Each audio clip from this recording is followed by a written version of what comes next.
Before we dive into our discussion, allow us to present a short animated film to give you ideas on what are we going to talk about today. Also, credits to Passion Pictures for borrowing this film. Enjoy!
Educating the mind without educating the heart is no education at all. Good morning, afternoon, or evening to each and everyone. My name is Kitjurin Baran, and today we're going to talk about virtue ethics. So what do you think is a virtue ethics? Stay tuned to find out. But before that, here are the members of Group 1, starting with... Hi, I'm Richie. Hi, I'm Jomar Ibanez. Hi, I'm July de la Cruz. Hi, good morning everyone. My name is Danilo Conquisto. Buenos dias, chicos. Yalmo, Chaljaninyo Isanduhan. I'm Chariel Nening. And I'm Mike Isaya. For our report, we're diving into an important ethical theory called Virtue ethics. In this video, we'll cover what virtue ethics is all about, where it came from, and how it applies to real-life situations. Then, we'll explore its strengths, weaknesses, and why it still matters today. So, without any further ado, let's get started. Virtue ethics is different from other theories that can focus on rules or consequences. Instead, it asks a deeper question: what kind of person should I be? It's about building good character, developing virtues like honesty, courage, kindness, and self-control, while avoiding vices like greed or laziness. This theory goes way back to Aristotle, a Greek philosopher. He believed the goal of life is eudaimonia, a fancy word for flourishing or living a meaningful, happy life. According to Aristotle, we develop virtues by practicing them, just like building a muscle. And most virtues lie in the golden mean between two extremes. For example, courage is the balance between cowardice and recklessness. So instead of asking, is this actually...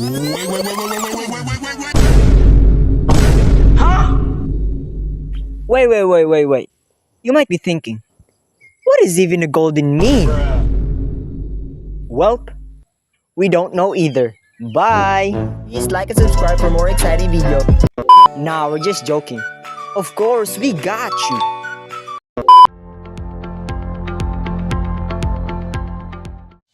Aristotle's doctrine of the mean or golden mean is the heart of this moral philosophy in virtue ethics. It basically says that virtue lies in between two extremes, a deficiency and an excess of a trait. The mean is the balance, appropriate response or behavior for given situation. He believed that we become virtuous by developing habits that avoid extremes. This middle ground or mean isn't the exact same for everyone. It depends on the person, the context, and the situation. That's why it requires practical wisdom to figure out what the mean is in real life. Aristotle said that being a good person means finding a middle between two extremes. Let's use honesty to show how that works. If you have too little honesty, you're dishonest. You lie or hide the truth, even when people need to hear it. Example, your friend shows you their drawing and asks if it is ugly. You say no, it's fantastic, just to avoid awkwardness even though they really need to fix it.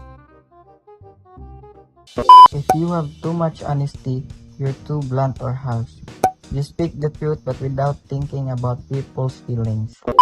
Example, your friend shows you their drawing and you say, that's ugly, with no kindness at all. But if you find the golden mean, you're honest in a kind and helpful way. You tell the truth but in a way that's respectful and supportive. Example, you say, I think it could use some improvement, but I like your idea. So, Aristotle's point is, being honest doesn't mean being rude, and being kind doesn't mean lying. A good person finds the right balance. That's the virtue.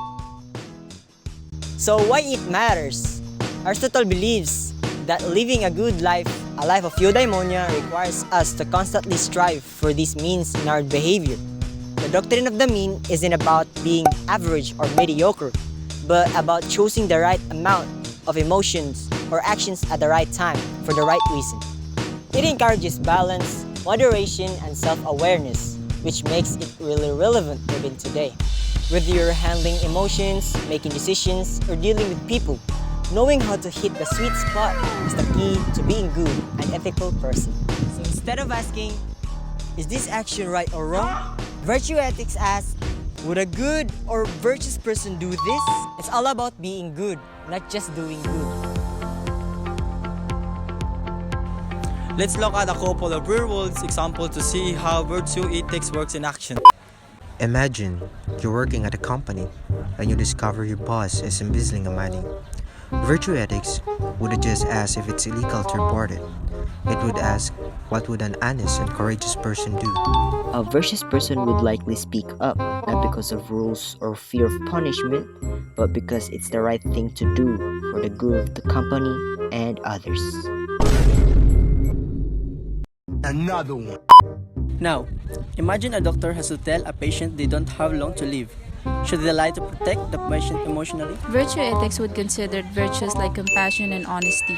A good doctor might choose to tell the truth gently, showing both kindness and integrity. One big strength of virtue ethics is that it focuses on long-term character development. It helps people grow into better individuals, not just rule followers. It is also flexible. It doesn't rely on strict rules and predicting consequences. It focuses on character and intentions. It has weaknesses too, like how do we decide what counts as virtue and who decides what the golden mean is. It also doesn't give clear answers in emergencies. For example, in a life or death decision, it may feel too vague or personal. Compared to other theories like deontology, which focuses on duty, or utilitarianism, which looks at consequences, virtue ethics is more about who we are, not just what we do. To summarize, virtue ethics teaches us to focus on being good people by developing moral habits and traits. We have seen how it can guide decisions in everyday life, from workplace to hospitals, based on who we want to become. For us, this theory reminded us that ethics isn't just about rules, it's about who we are when no one is watching. And in a world that often focuses on quick results, virtue ethics teaches us patience, honesty, and integrity.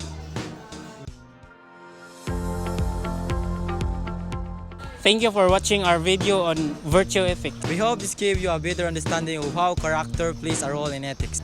Think about your own life. What virtues do you practice daily? And what kind of person are you becoming? We're excited to hear your thoughts and questions during the class discussions. See you then. Peace out. Something bad is about to happen to me. Why I feel this way, I don't know, maybe. I think of her so much, it drives me crazy. I just don't want her to leave me. Don't you give me up, please. Don't give up on me. I belong. Let's look at the cop. In a world that often focuses on quick results, virtue ethics teaches patience. There's no education at all. Then, we'll explore... Ay, usara. Tuloy nila, Brit. Ay, sobo! Bamburdino, krokodilo, tralalero, tralala. Ano mo? Ay, ari ba? Virtue ethics teaches honesty,